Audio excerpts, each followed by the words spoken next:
My name's Beth Abbott and I'm doing a little bit of a presentation about my company and what exactly it is that we're going to be doing to help other people in the future. I thought the best way that I could do this is by doing it through the outlet of poetry, which is the way that I'm going to be engaging with my audience in the future.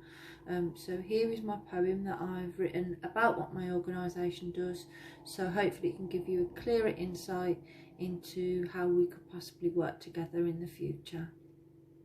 I wanted to create an organisation that moved with the times, tackling taboo subjects like domestic violence and county lines. Hit hard and talk about the rehab centres that are at the end of substance abuse. Right at the front line, I wanted to work with the youth. For in my own teenage years is where my addiction got planted, and I didn't have much knowledge of these things, so I just rebelled and gallivanted. So I'll be working in schools, showing where these paths can lead, and try to unsow the troublesome gateway weed. I want to talk about mental health and the impact of knife crime, and where they can go to for help if their life isn't fine. Work together with other organisations to share the money, because I believe that there's more than one bear in this game and they don't need all the pots of honey.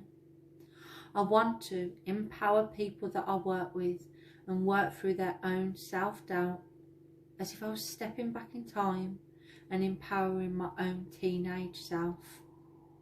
I want to talk about peer pressure and consequence, and how I wrote a poem about a mother and knife crime, talking about her son in the past tense. Talking about domestic violence and healthy relationships, and how they can't tell you that they love you but put fear in your heart with their fists. I want to talk about these subjects in a creative way, so when they write their own words on paper, it's ingrained and it does stay. I've done projects for places like St Basil's Charity, because through consequence, when I was a teenager, I lived in their hostels, you see. I want to show that in life, you have your own mind and you can make your own choices. Help the generation of tomorrow to find their own creative voices.